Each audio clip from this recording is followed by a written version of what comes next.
Aloha, friends and neighbors. Rollin Frost here. This is a shot of right out the top of my roof.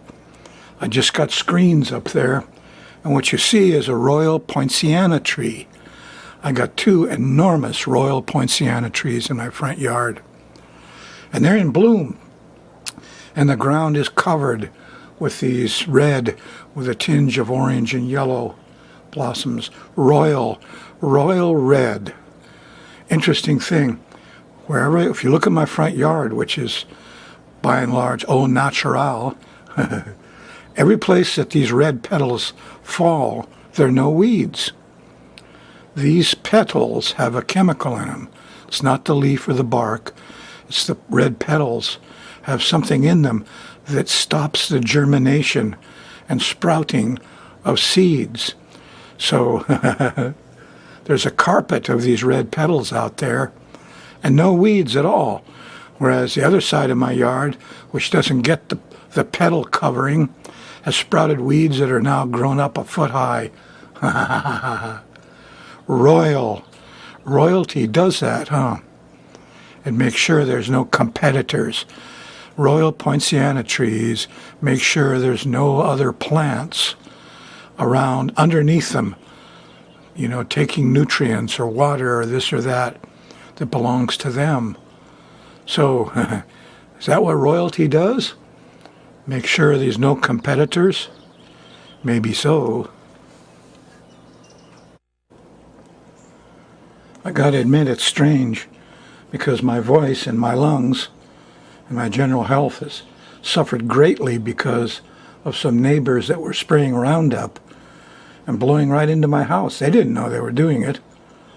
They thought, I put it down on this ground. It isn't going to travel 100 feet into that guy's house, but it does. And it was behind bushes, and I couldn't see it. It took me a long time to discover these things. But here it is.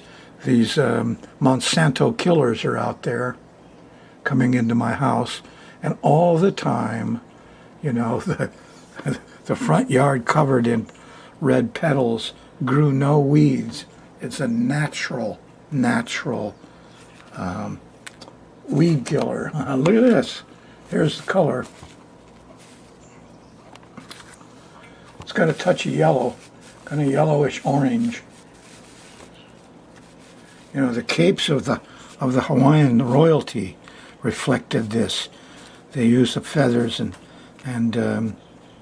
they're definitely not a pure red, but a red with a little orange and yellow mixed in.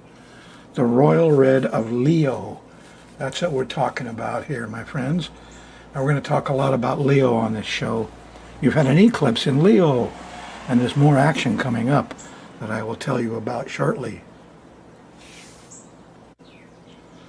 It's strange, but the human eye sees many shades of red, and everybody doesn't see them the same way.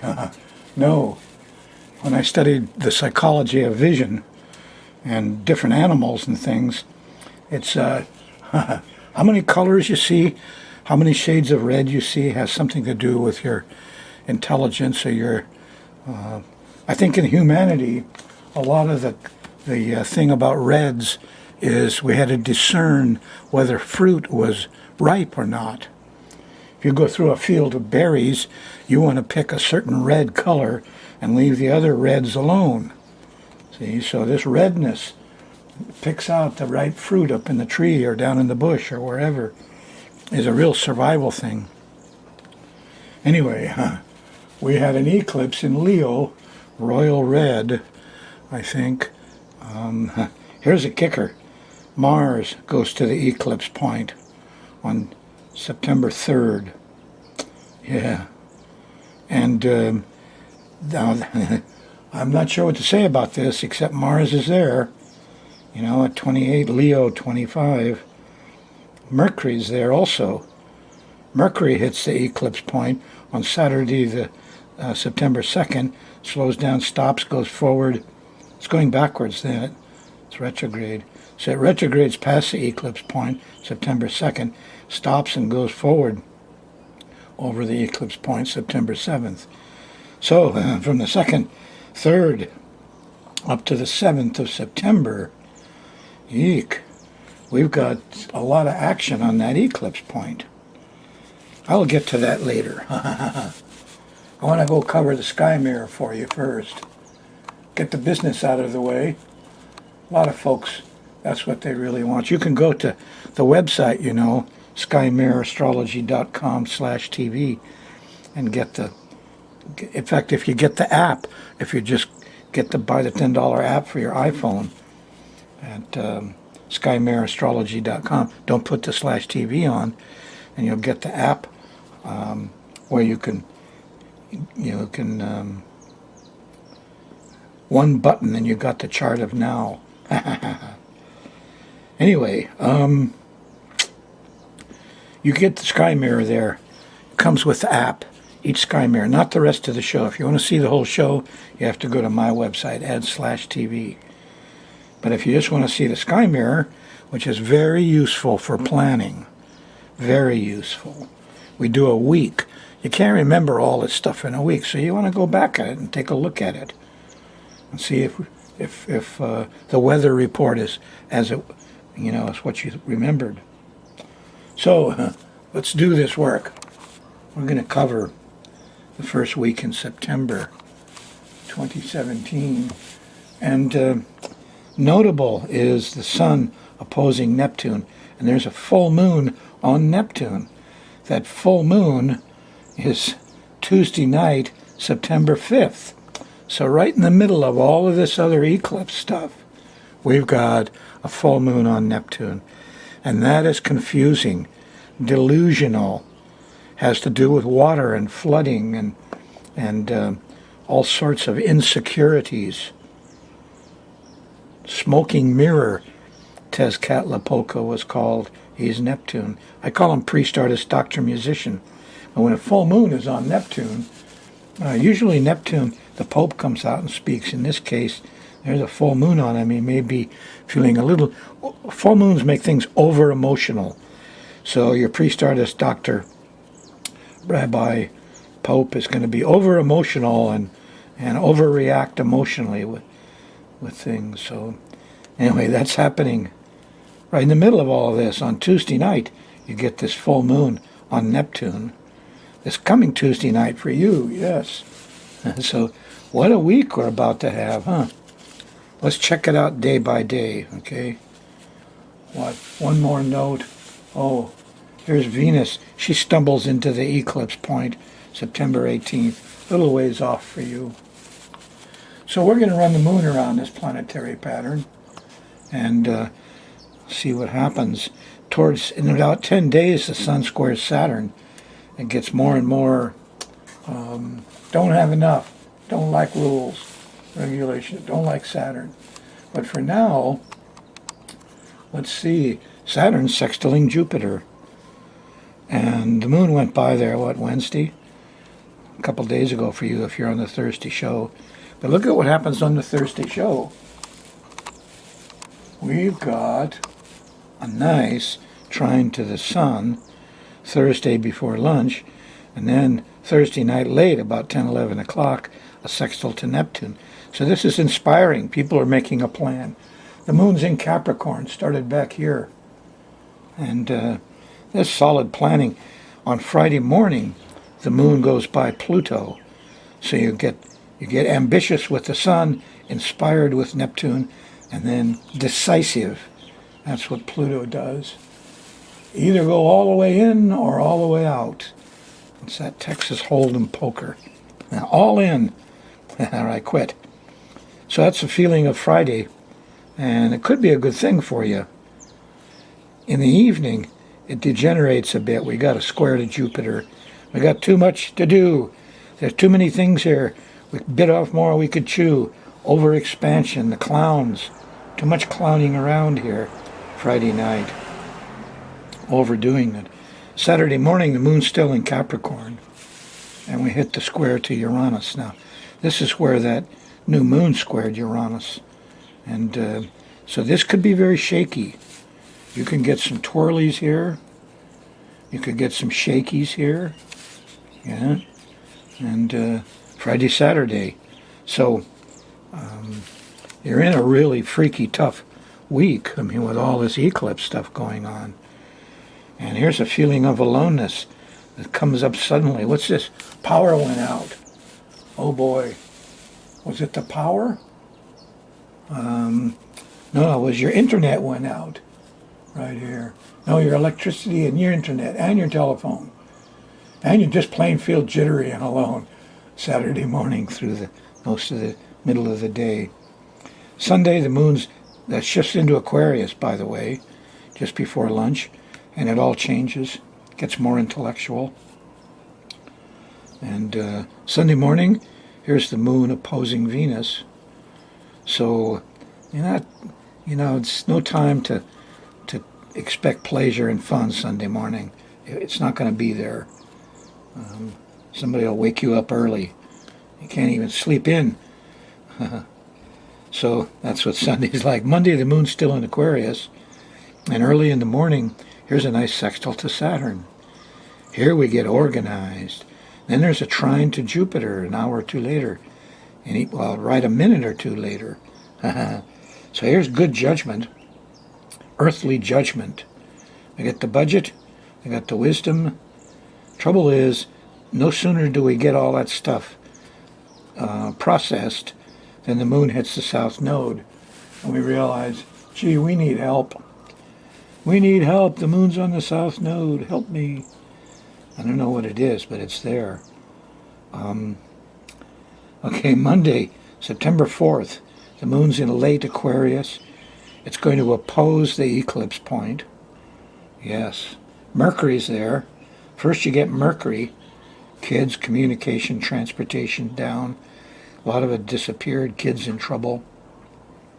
Big time. And then you get Mars, after lunch, around dinner time. And this is no fun. The eclipse is real strong in the morning and right through the middle of the day. And by the time you get to the afternoon, evening, Mars stumbles into the eclipse point. I'm seeing young men are in danger. And fires, hots, sharps, aggression, road rage, and big trouble for those who are raging. Monday, September 4th. So we see the moon setting off all the stuff we talked about earlier, huh? And these guys are all set up roughly at about the same time. But when you see the moon's kind of like a little trigger. The moon comes along. That's what we're all thinking about in our mind. Where the moon is the pictures in your mind, and we all share that channel on the universal picture mind.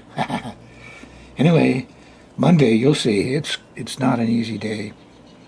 Don't plan on doing a lot of stuff. Keep your head down. Tuesday, the moon's in Pisces, and you're going towards that full moon. And it's okay in the morning, but as you go increasingly to the evening, the moon gets to the full moon point, and there's a bunch of people drinking too much alcohol. And they got all these ideals, and all the Christians that are out, and they're all in lunacy, as are the drugs and the doctors and the sparkly people who are all famous. Neptune I class as a malefic. So this guy can do some harm when there's a full moon on him. Is that water pure or is there some chemical in it? That's Neptune. Look out. Wednesday morning, here's a sextile to Pluto, and you got some discovery, and hopefully it solves some of the bad smells, chemical problems and pollutions, and thefts and deception by sneaky, fishy people that all happened here on Tuesday. Once you find out about it, Wednesday morning you'll know more what to do. But in the middle of Wednesday here, the moon's squaring Saturn, and geez, I don't know, is there a law about this? I don't know if there is. Doesn't feel like it. Feel like I'm kind of stuck Wednesday, the moon squaring Saturn in Pisces. Oh well. Thursday, the 7th, the moon shifts into Aries right here. When you get up, it's just going into Aries. A little more sparkle and energy to the whole scene, huh? Not too bad. Time you get to late Thursday and early Friday, however, here, first of all, it starts with, there's a nice trine to Venus late Thursday night, early Friday morning. Friday is Venus Day. So you got to wake up early and nudge that person you love next to you. Nudge, nudge. Early. Now, here's the square to Pluto. No sooner did you had some relaxation, pleasure, and sweets than, eek, a bug. What's that? That's a shark. That's a bug.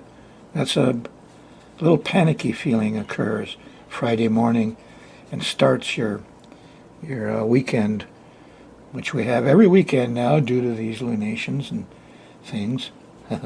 Settles down a little bit Friday afternoon with a trine to Saturn, not bad. But there's an opposition to Jupiter, around dinner time, and it's and after dinner, and there's too much expansion, too much rain. Finally, early Saturday morning, the moon goes by Uranus. It's electric, or not electric. You might lose electricity. The batteries. I've been through 2 weekends now while this thing happened. The first one was batteries and remote controls for television. That put me through several hours of changes before I figured it out. The second weekend, which just happened yesterday, the internet went down. I'm having trouble getting it rebooted. So again, your internet is Uranus, remote control television is Uranus. Those things are cropping up on you. And you'll see them again early Saturday morning. However, Uranus trine the eclipse point, so you can use some of these electronics to mediate and help, Mars and Mercury, who are stumbled into the eclipse like a black hole. So you could get some help here, social media, use your cell phone, take a picture of it, call for help. Whenever you call 911, call the fire department. They get there right away. They'll call an ambulance and anybody else they need when they see what's going on. But they're the guys that are really the heroes, Mars, the true Mars. So some enlightenment Saturday morning. And the moon shifts into Taurus on Saturday, September 9th. And it's not bad. Kind of calmed out a little bit after that common sense clicked in early in the morning. And here, late Saturday night, early Sunday, is a sextile to Neptune. Well, I know how to handle that leak and that water problem and that bad smell. And you can find it with the Neptune sextile early Sunday. And there could be some good music, good religion, art. Read a little Jesus. He's always good as Neptune.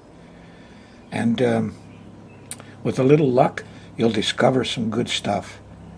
And that'll happen in the middle of Sunday. And the discovery and the ability to use powerful discovered, maybe emergency services, I'm not sure, will help Venus. Because Venus, she's having some trouble. So, help Venus. As you go through Sunday, everything fine till you get to real late. Actually, it's Monday, here at this point here, where the moon shifts into Gemini. But just before it does, right here, here's the eclipse with Mercury on it. So that's Monday at breakfast on 9/11. Eek, Mercury is having trouble and his communication, transportation won't work. And we could have some very large events due to this earthquake. I gotta tell you. I wish I knew what it was all about, but I don't have much experience here. Let's do a little astrocartography. This is the astrocartography of the full moon August 7th. It goes for a whole month, these influences. And this one in particular, as the moon goes all the way around, comes back September 5th and hits Neptune. And Neptune, if you look, is opposing the rising sign in Hawaii. I mean, this is not good. No. So you've already had a whole month of Neptune stuff. I don't know what it is yet because I just went through the first full moon. But you got a little bit more to go, see? Just a little. So Neptune is on the schedule, and the moon goes by there in Pisces and sets off a full moon, and you could have major flooding around September 5th. Okay, I want to use the same technique I've been using for 10 years, looking for earthquakes and hurricanes. Now this is the famous August 21st eclipse. We're just going to look at it like it's a big new moon. And when you do, and you knowing that it happened on the 21st of August, and then on August 3rd or 4th, Uranus stationed. Here is Uranus, see? Now this is Uranus on the descendant. This is where the planet scares everybody. Eek, Uranus. A tornado? No. Hurricane? No. Look where the line goes. Earthquake. It's by the Great Faults here, all along this area, huh? And, geez, this looks like this could be a tough earthquake time for the Bay Area. And up along that fault line, the Highway 5 corridor, huh? All the way up. Okay, here's the eclipse, the path of the eclipse, and it crosses over this fault zone here. And it just adds another layer to this stuff. What I notice is it goes right through Yellowstone. You know, and here's the color of lava rock, the color red we were talking about. So there could be some action over the next year or two in Yellowstone. But I'm looking at the possible earthquake stuff here, see? And tsunami generation and stuff in Hawaii. If you had an earthquake here, yeah. I don't know. I spent 40 years learning how to do your chart and predict your future. But this kind of stuff with eclipses and a comet, the incoming comet named Assassin, those are things I have no experience with at all. So it's not in my kuleana.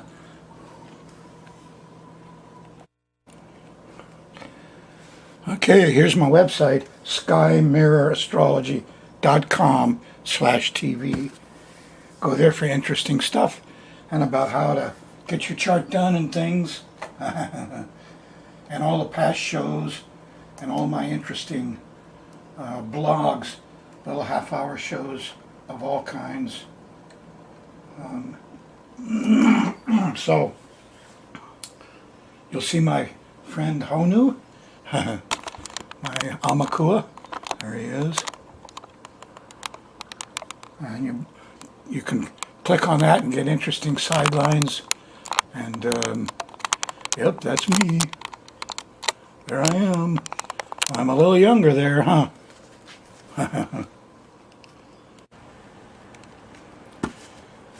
So, and here's these prior shows you can go and see and check up on me a bit if you want, huh? What I want you to do is send me an email. I always check my emails. There it is. rollinfrost@yahoo.com. That's the best way to get a hold of me. I always check those. Please let me know.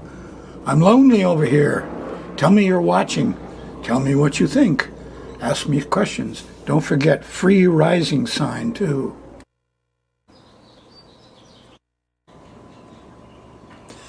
Keep calm. Carry on.